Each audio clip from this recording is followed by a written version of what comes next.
Yo guys, one of my viewers linked me this. This is made by Slash Strike. I started reading this and I realized it was really interesting and it was actually too good to read off stream. So I want to read it with you guys. It's an article about Dota 2 comparing tournament Dota to pub Dota. Now, as you know, I'm 99% a pub Dota player, but we also watch things like TI and you realize it's an almost entirely different game.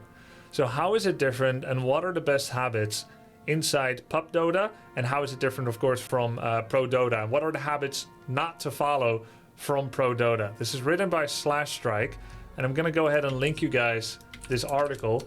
I was not familiar with who Slash Strike was, but the viewer that linked me this, called Nero Captain, this is Slash Strike, Nero contacted this guy and I talked a bit with him, and apparently he lived for a while in the Netherlands, and this is part of a side gig that he does alongside with coaching in Dota 2. He said he played with some of the pros of the past. He played against OG, played for TI qualies, etc. So he's an accomplished player from before, doesn't play as much now, but makes his bread with coaching and stuff like this. Now, this is no paid ad. I just wanted to read the article and let you guys know that if you enjoyed it, you can go to this website and buy him a coffee. I think that's the concept of the site.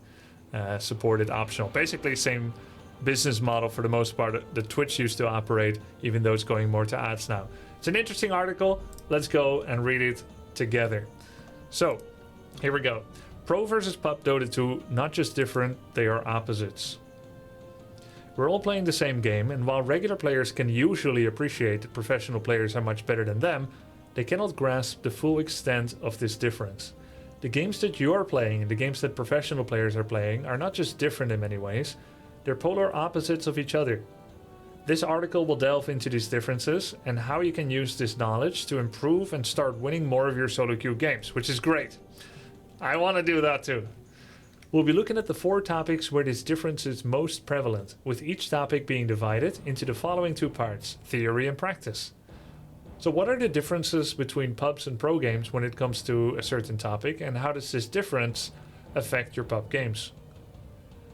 And then the practical advice. Now that you have this knowledge of the differences related to a certain topic and their influence, what should you stop doing and what should you start doing in your games in order to win more?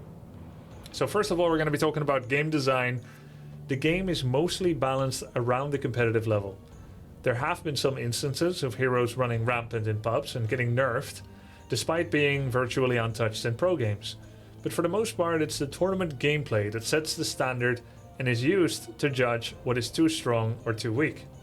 Heroes with unique mechanics, whose weaknesses or counters involve teamwork or team-wide strategy, are going to be inherently stronger in solo queue, where said teamwork is far weaker, with prime examples being Legion Commander, Meepo, Arc Warden, Tinker, Slark, Broodmother, etc. Yeah, I think that's definitely true. Legion Commander preys on people solo farming in Vision, or even in jungles, where else he finds her. And she's countered by grouping up more, which pub players typically are not good at doing in a good way. Often when you group up in pub, you just stand around doing nothing together, or you lazily cast a smoke and then run into your death or into your victory randomly. Same thing with Meepo. Meepo should be pressured at the same time by different team members at different places so that he cannot control them all. You're stressing his APM and awareness. And if you just let him pop off, well, it'll be like my games yesterday, where Meepo just dominates. Arc Warden, Tinker, Slark, much of them work the same way. They're weaker against single people, which makes them so good in pubs. Then there's the actual game design from the point of view of enjoyable gameplay. What the game's immediate feedback tells you is good and bad, versus what is actually good and bad when it comes to winning methods. Creep kills, hero kills, and especially streaks give by far the most visual and audible, satisfying, immediate direct feedback to the player, from the flashy text visible to everyone and the announcer to the increasing numbers of gold and experience you're getting. Pros dominate pubs though? True. But I think if you'll ask pros, which this guy was, you'll find that the way that they play pubs and tournaments is completely different. And sometimes there's a bit of a difficult dichotomy between what they just learned from scrims and tournaments, or what they know, and how they're forced to adapt in pubs, which is why many pros hate pubs, despite seeing their value in practice. But you need to play completely differently. Pubs helps you practice button pressing, limit testing, dueling, etc. but it's not going to be as good at relying on your team to do the right thing at the right time. Insania mentioned post-TI stream that he had to get used to not expecting certain things of his teammates. Right. And the irony of growing past the MMR where you are walled in at is that you need to, like, in any MMR increasing player, in theory, is the best player in his lobby. And you may or may not be it, but if you want to do it, if you want to grow past it, you kind of have to play in a self-sufficient and higher than 20% value way, which is wild. So if you constantly play some kind of enabling, aura building, solar cresting, hope my ally pops off kind of hero, it's going to be very down to them whether it's going to work or not, in which case you're probably going to be more 50-50.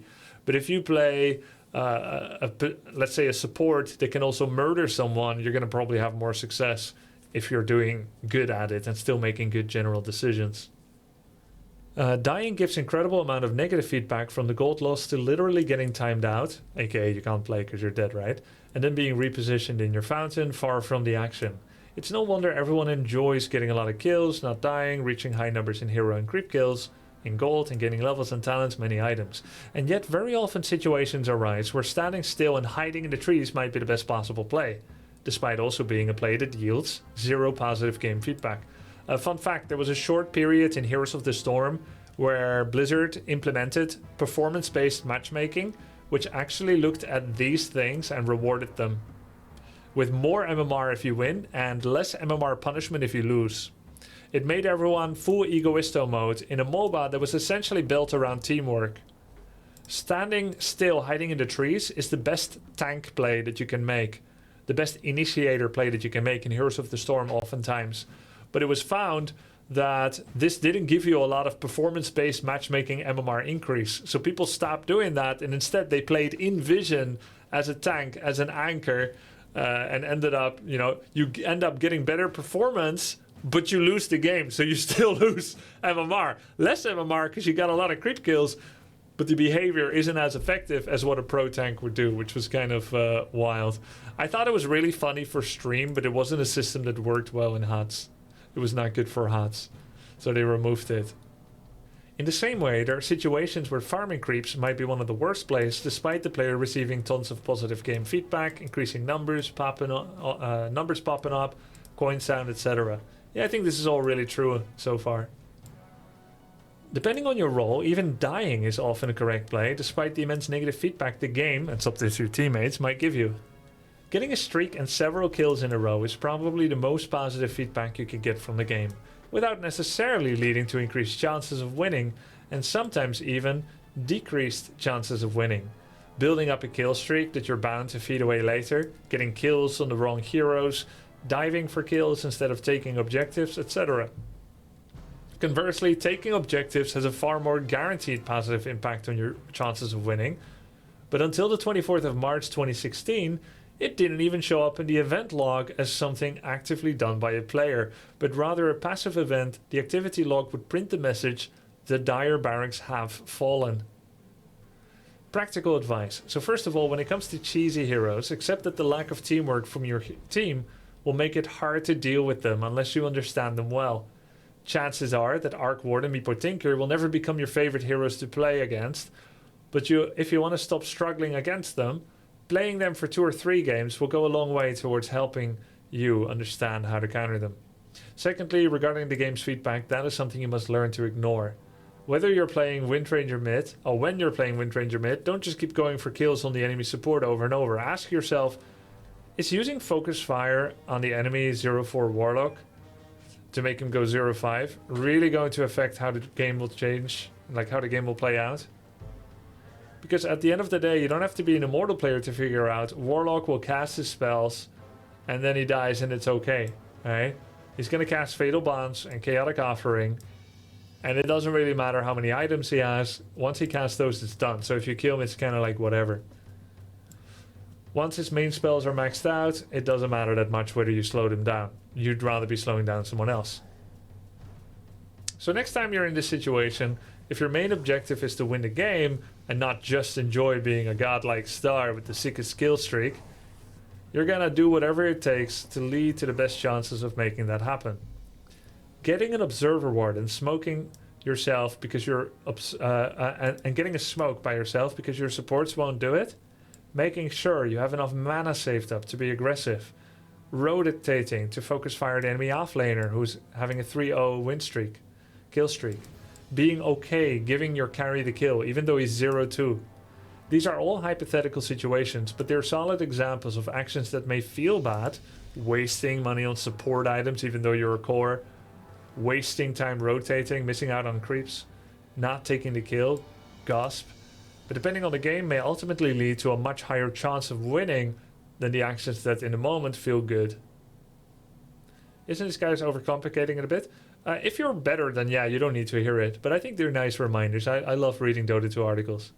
A lot of this some of you may know already, but it can be a great reminder for others. In short, use your brain to figure out what actions are most likely to win you the game. Learn and have confidence in your own conclusions. Don't rely on the game to encourage and tell you you're doing a good job through flashing numbers. Okay, so I think this is where it starts getting really good. This was kind of the intro so far. From this moment, it starts getting really good. And I'm actually going to action some of these tips in my gameplay today.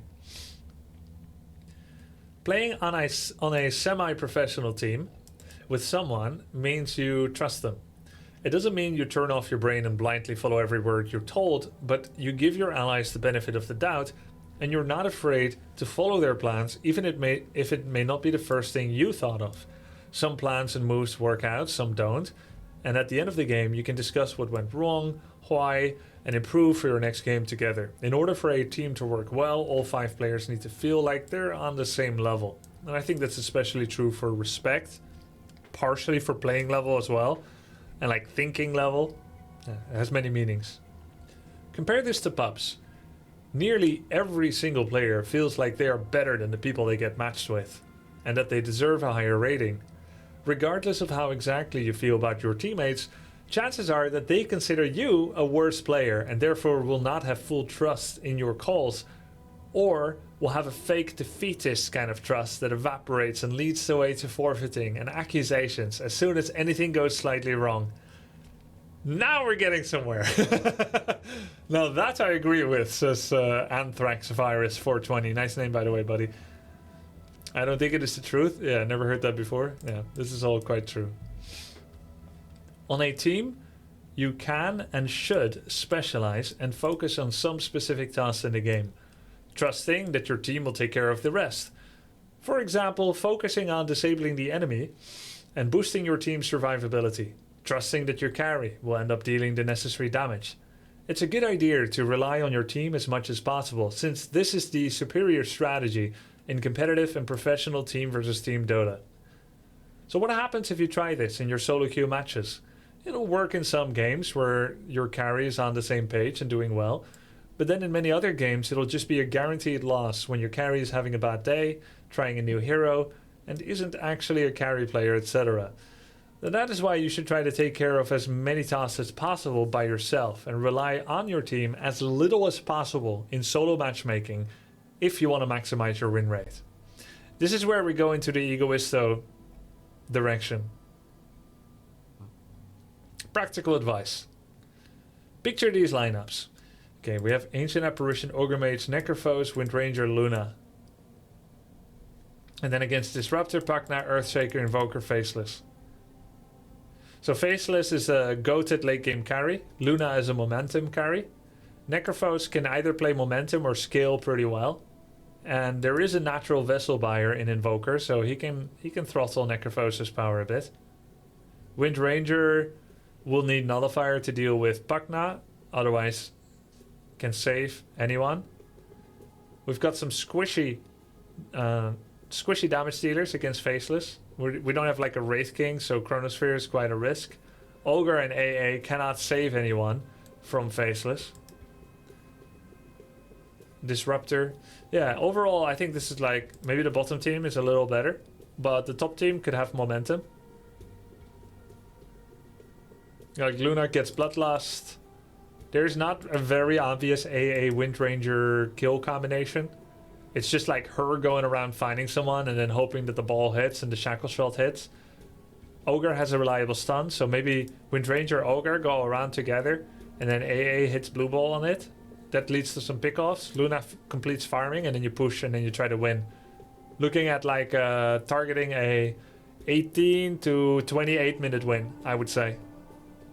So I'd say top wins via good laning and early push, and bottom wins the late game, right? Because nobody survives Chronosphere. Yeah, bottom team got this for sure, right? Yeah. So now imagine you're playing Luna here. You know that once Invoker and Faceless Void get farm and levels, they'll just Chrono Cataclysm you every single fight. And because there are no saves on your team, there's not much that can be done about it. However, you also know that Luna is extremely good at grouping up, pushing early, before the enemy team gets the items and levels necessary for their combo to reach its full potential. So you try to communicate this to your team. Hey guys, the early game is weak, so I'm gonna get Dragonlance before Mask of Madness. I'm gonna max Lunar Blessing before my Glaives. That's gonna allow us to push very early while they're still weak, okay? Okay. In that case, I'll rush a Greaves and a Pipe. Okay, and I'll get a fast Solar Crest to buff you further when we push. Let's go, guys! GOHF. But then you wake up, and the cold, harsh truth of solo queue hits you. Your pub offlane Necrophos. Well played. Need 4,158 gold for Radiance. Your pub offlane Ancient Apparition. Well played. Needs 3,624 gold for Aghanim Scepter. That's why going for a build that does not maximize your farm on a core hero in pubs is basically griefing yourself and giving up your control on the outcome of the game, while it can be a game-winning decision in a team match. This is so true. This is so true. Now you might think, clearly my teammates just lack the experience to have the same foresight I do. If I can just explain things with proper argumentation, surely they'll come around and follow my strategy. Guys, do you remember my game yesterday where Lifestealer starts yapping a diary to Lion? Remember that? Okay, Lion, this is what... And he actually, the first time he started speaking, he already sounded a little angry, even though nobody said anything. He was like, okay, Lion, I'm gonna need you to give me as much solo experience as possible, but don't go too far. Just stay on the edge of experience and do good things for the lane. Save me if need be, but give me solo XP. This is what I need to succeed the game. I'm like, bro, I mute him. Not because I think we couldn't be friends. Not because I think he might not be right. It might be right, might not be right, right? But I think you gotta give your pub allies some space. Let them play how they want to play, because these stringent requirements and instructions are going to get people distracted. You don't know if they're capable of playing like that. You don't know if they can action it. They're going to second guess themselves. They know that you're watching them, so they feel more judged regardless. You've given them a mandate, etc. Yeah, so I think there's lots of issues with that. And I just muted him because I want to focus on my own play. Mute people who guide you? Yeah, ironically, I think yes. I think everyone communicates by ping and short messages, but don't go yapping a diary, because what are you doing? You're coaching your allies? Even if it works, you win one game, and then the next game, you need to hope that you get the same level of cooperation. And you're not going to get it. And then you're going to be frustrated, because it worked once, but it won't work the next time. So better make yourself into a lethal weapon. And try to work with your team, yes. Right? Keep some semblance of trust in them. And then, like... Yeah, you need to like make sure that you've got a good game. But don't start like pre-backseating people. This is how I need you to play. Can you pull all the waves? Sometimes people ask me, can you play Venomancer? And I'm thinking, I could do it, but should I do it because they want me to? They have some dream combo in their head, but I'm not going to be their dream, right? Like, they're like, oh, don't take Muerta. And I'm thinking, really? Because I'm 10-0 with Muerta in my last 10 games. Now you don't want me to take Muerta? Should I listen to them? No, of course not. Discussing what is the best strategy with them is not just pointless, but is in fact detrimental to your team winning, because you're distracting everyone, potentially encouraging others to start criticizing in retaliation, and making yourself likely to get muted. This is so true. This is so true. Lastly, no one ever did or is going to seriously learn and change their views on the game due to something their solo queue teammate told them, so you're not impacting the game you're playing in positively in any way. nor will it impact any of your future games, because once again, it's solo queue. It's so true. Grubby, let's be real, did you ghostwrite this? No, it's just true. That's why I want to share it. So going back to the Luna situation, trying to take it late game and relying on a right-click AA support and a scaling DPS Necro versus overwhelming magic damage is not very likely to work. However, that is the strategy your teammates are going for, whether you like it or not. Oh god, I still remember, I had a Necrophos once. The enemy had like 80% magic damage, right? 80% magic damage. It was just new patch. Everybody with a brain knew Eternal Shroud is the item to go for. Pipe, maybe. Shroud, definitely. You get health, you get regen, everything Necrophos needs. Magic resistance, right? What did he go? Blade Mail Radiance. He had 1200 health and he had Blade Mail and Radiance. Congratulations, spending 7,000 gold and you're still getting one shot by Light Strike Array. It's like, nice. 7,000 gold. You do 100 points of Blade Mail damage, 100 points of Radiance damage, and now you're dead. Instead, you could have gone Shroud, Lincoln Sphere, Shroud, BKB, Shroud, Pipe, whatever, I don't care. Shroud, Mage Slayer. And like, no matter how much I pinged him, he's not going to make any difference. He's not going to change it, right? But that is the strategy your team is going for. It's so annoying.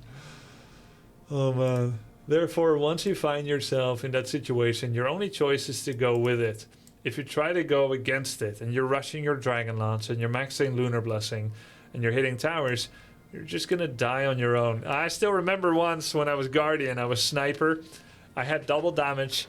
I felt like we should start pushing together and hit tier 2. I called it 5 times and I walked there, and in the end I was 1v5 on enemy tier 2. Actually, it was also wrong. Like, you can't just hit tower just because you have that double damage. But anyway, I was alone and I died. Your offload Necro is farming his Radiance in the jungle and pinging your death timer, spamming. Well played. I think someone should purchase Mantle of Intelligence. Little cute intermission because he's doing this. It's so cute. Alright, back to this. Topic 3. Teamfight coordination. Theory. When you run in as a carry gyrocopter, without using your BKB. Link to article? Yeah, I'll link it. And I think you can give him a small little contribution if you like this article. Like, it's like the idea of buy me a coffee, right? So, who wrote this? Someone called Slash Strike. Apparently he's got history in Pro Dota a long time ago. Who wrote this? Slash Strike. This guy. He's apparently making his living off coaching nowadays. So, when you run in as a carry, gyrocopter, without using your BKB, you know that once the enemy team tries to chain stun you, this is in pro play, right? Once they try to chain stun you and focus you down, your allied Oracle will be in position and ready to false promise you. This gives you time to pop your BKB and your Satanic, and then you lifesteal back to full HP. And the fact that you drew the enemy team's attention gave your Magnus the opportunity to get a 3-man reverse polarity. This sets up you to unleash your damage on all the stunned enemies. This is what high-level Dota looks like. Everybody knows what to expect from each other, and it's able to make plays that rely on their teammates executing properly. What's gonna happen if you try to do the same in your ranked solo queue games? I know what's gonna happen. I've experienced it often enough. Magnus hides in the shadows because he wants to get the best possible RP. Oracle is scared because he kept getting killed by Nyx, so he's standing somewhere far away in the bush. And nobody's protecting him or care about him. The gyrocopter is frustrated because no one is initiating, and he feels that maybe Magnus or Necrophos should initiate, but nobody's doing it. So he's just standing there not farming because his hoodwink took all the farm from the jungle while he's hiding out of vision. So now nothing is happening. And eventually someone gets frustrated and either leaves or TPs to the side lane. And then the enemy team will fight you 4v5. And then you die. That's what happens. Alright, let's see what he describes. Oracle is out of position, so he gets silenced. Cannot ult you and you just die. Magnus didn't notice. Dude, I wish that I had my Earthshaker moment from yesterday on on call here to show. Remember the bottom right roast pit yesterday when I echo slammed? I echo slammed the grass, and then we got wiped, and Meepo survived with 1 life. That was so much fun, and then we got aced. That was great. Ruining the entire team fight, or maybe either one of them isn't there to begin with, or is actually out of mana because they spent all of it farming neutral camps and didn't bother to itemize against mana problems. Do these mistakes never happen in pro games? Of course they do, but there's no raging and no whiner that's going to keep talking about that one misclick for the next 15 minutes, which massively decreases the pressure compared to pub environments and results in these mistakes happening very rarely. Think about how many of those raging whiners are in your games. Hell, you may even be one of them. That means people in your games are less skilled and under more pressure because of the recrimination against each other, right? With those things in mind, how often do you think mistakes are bound to happen? I know, more often. I hate being harshly criticized by teammates. I love understanding teammates. It creates a fun learning environment. Practical advice. So, here we go. Instead of playing immobile and stunless cores that rely more on teammates, such as Luna, Sniper, Shadow Fiend, you can pick cores that are more self-reliant and threatening on their own, like Slark, Faceless Void, Ember Spirit, etc. Team dependent, bound for solo queue. Glimmer me, catch them, help me, stun them, force me, they're going on me. Immobile, no catch, bad at chasing, easy for enemy to focus. Independent, good for solo queue. Force 3 tap, wasted his ult, see ya, where you going, got him. It's true. Blink dodge, ult dodge, hard to catch, good at 1v1. Late game monster. This is all true. Likewise, instead of playing low damage supports that mostly just enable their cores, like Oracle, Ogre Mage, Warlock, you can pick supports that are more self-reliant. I actually think Warlock is also self-reliant. I feel very independent with Warlock. Like, yeah, you do combo with your team, but what hero doesn't? But I feel like the counter engage of Warlock is perfect for pub fights that just randomly break out. Ogre also, he slaps. I don't know about that. Team dependent, bad for solo queue. We need to push out top, wait for my ult. That's true. Wait for my rock is a very common sentiment. They keep focusing me. Go on them, I buffed you. Jump them so I can ult. True. Good for solo queue. Was that your carry? I caught 3. I'll push out top. Got the tower. Later, nerds. Yeah, true. That's true. Okay. Teamfights in pro games usually only happen for a reason, meaning there's an objective to be taken after said teamfight is won. This is because playing the game professionally, the way it's meant to be played, means not really seeing it as a game. Good players see teamfights as a means to an end, a method to reach a step which will help with ultimately winning the game. And they are also good enough to see when the best way to reach that step involves not taking a teamfight. If you compare this to the way things work in pubs, the difference is night and day. First of all, 99% of players never played in a team v team format. I have. I played team play in Warcraft. Even those that have cannot really bring themselves to play that way in their solo queue. The average player looks at the game as a game, and to the average player, a team fight is just an inevitable part of it. It just happens. You see, a guy, you run at them and you try to kill them. More people show up, try to kill those too, maybe you run, boom, it's a team fight. Hero strength peaks, item timings, risk-reward ratio regarding the potential objective gain of winning this team fight.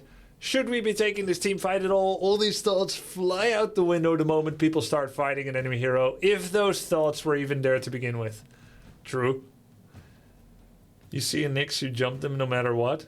Yeah. Yeah, okay, I'll try to do that less. That's... Oh, God. They even called me dumb yesterday, and it's true. Agriga. Saw Nyx. Jumped on Nyx. What hero was I? When I did that? Was I a Hoodwink or Earthshaker? Oh, Shadow Shaman. Oh, God. Yeah, I did 7-second lockdown on Nyx, and then my whole team died. Oh, yeah. Stupid sexy Nyx. So perhaps most importantly, nobody's asking themselves, why are we taking this fight? Sorry for calling you dumb that game. It was you! But did you know it was me though? He's here. Did you know it was me then? No, I didn't. But you were right though. It just shows you shouldn't put anyone on a pedestal. Even someone that you know is extremely intelligent and successful. You spoke from the heart, and that's what really matters.